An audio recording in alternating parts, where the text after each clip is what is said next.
அனைவருக்கும் வணக்கம். உன்னை நிராகரித்தவர்கள் உன்னிடம் பேச காத்திருக்கும் நிலைமையை உருவாக்கு, அதுதான் வெற்றி என்று கூறி இன்றைய வகுப்பில் நாம் தொடர்ந்து பார்த்து கொண்டு வருகின்ற பாரதிய சாட்சிய அதிநயம் 2023ல் என்ன சாப்டர் பார்க்குறோம்? சாப்டர் 3 பார்க்குறோம். சாப்டர் 3ல் 3 செக்ஷன் தான். ஓகேவா? ஏற்கனவே எங்கே இருந்தது?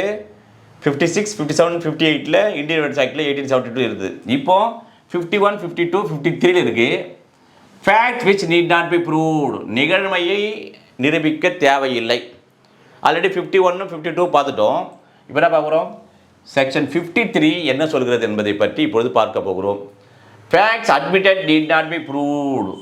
இப்போ நீதிமன்றத்தில் ஐயா ஆமாங்க ஐயா நான் அந்த சேல் டீட் பண்ணது உண்மைதான் அப்படின்னு சொல்கிறான். அதே மாதிரி ஐயா நான் அதை பார்த்து கிரிமினல் கேஸாக இருந்தால் ஐயா ஆமாங்க ஐயா அதை தவறு பண்ணிட்டேன் எனக்கு அபராதம். ஸோ இந்த மாதிரி ஒத்துக்கொண்டு விட்ட அந்த விஷயங்களை நீதிமன்றத்தில் மறுபடியும் நிரூபிக்கணுமான்ற தேவையில்லை என்று சொல்கிறது. இப்போ என்ன வாட் இஸ் வாட் அப்படியே பார்த்துருவோம்.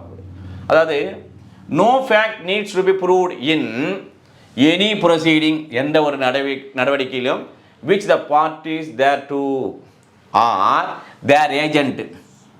இங்கே பார்ட்டிஸு, இங்கே அவர்களுடைய முகவர்கள். Agree to admit at the hearing or அல்லது which before the hearing they agree to admit by any writing under their hands or அல்லது which by rule of pleading in force at the time they are deemed to have admitted by their pleadings. இப்போ என்னென்ன ஒன்று ஒன்றா பார்ப்போம். அல்லது அல்லது இருக்குல்ல. இப்போ முதல்ல என்ன சொல்கிறாங்க? இப்போ நீதிமன்றம் நடைபெறுகின்ற எந்த ஒரு நடவடிக்கையிலும் ஒரு தரப்பினராக இருக்கார். இப்போ தான் பார்ட்டி அந்த தரப்பினராக இருக்கின்ற போது அல்லது இந்த தரப்பினுடைய முகவராக இருக்கின்ற போது அந்த முகவர் என்ன பண்ணுறாரு? ஐயா என்னுடைய அந்த பார்ட்டி, அதன் மூலமாக நான் தான் அவருடைய ஏஜெண்டாக இருக்கிறேன். இப்போது இது என்ன பண்ணுறேன்? நான் அதை ஒத்துக்கொள்ளுகிறேன் என்று. எப்போ அந்த ஏரிங்கின் போது இப்போ நீதிமன்றத்தில் வாய்தா வருது, அப்புறம் சொல்கிறாரு அப்பொழுது ஐயா நான் அதை ஒத்துக்கொள்ளுகிறேன் என்று அட்மிட் பண்ணுகிறார் அவர் ஏஜென்ட்டு. அல்லது ஏரிங்க்கு முன்னாடியே என்ன பண்ணுறாங்க? 2 பேரும் எழுதிக்கிறாங்க அக்ரீட்.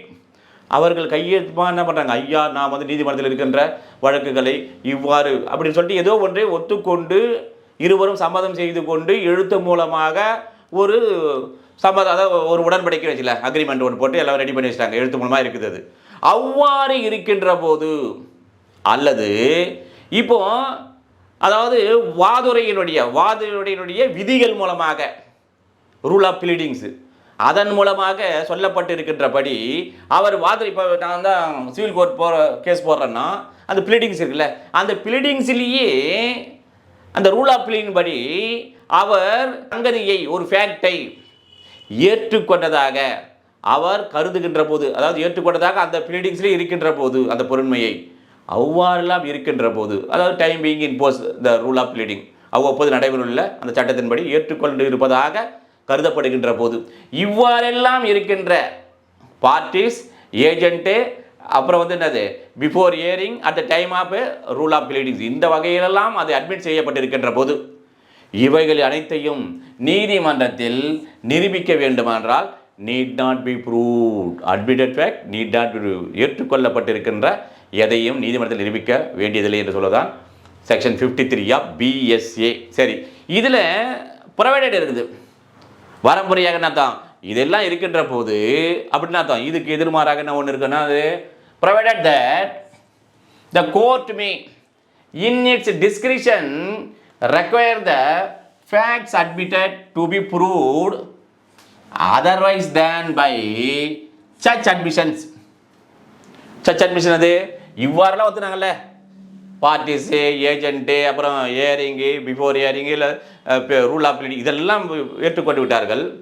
அப்படி இருக்கின்ற போது நீதிமன்றமானது இப்போ இருக்கிறதுல நீதிமன்றமானது அது அவர் தன்னுடைய டிஸ்கிரிப்ஷன் விருப்புரிமையின்படி மேதான், இங்கே சல்லு கிடையாது, விருப்புரிமையின் மூலமாக இது நீங்கள் அட்மிட் பண்ணி ஒத்துக்கினீங்களே, நம்ம எழுதியிருக்கிறீங்க, அக்ரிமெண்ட் போட்டிங்க, ரூல் ஆஃப் ப்ளீடிங் இதெல்லாம் பண்ணீங்களே, இதை தவிர வேறு வகையில் இதை நிரூபிக்குங்கள் என்று நீதிமன்றம் கோரலாம் என்றால் நீதிமன்றம் கோரலாம். இதுதான் ப்ரொவைடட் தட்டில் சொல்லப்பட்டிருக்கின்றது. அதனுடைய டிஸ்கிரிப்ஷன் பவர் படி.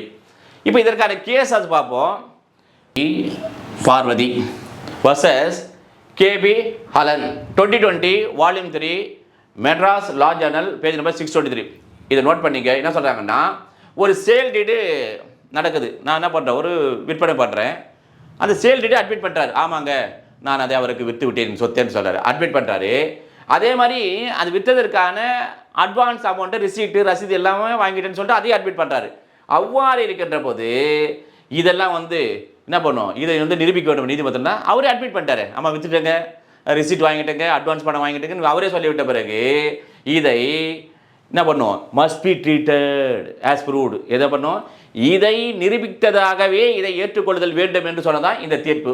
சரி, அப்புறம் என்ன பண்ணாங்க, அடுத்த ஒரு கேஸ் அது பாருங்க.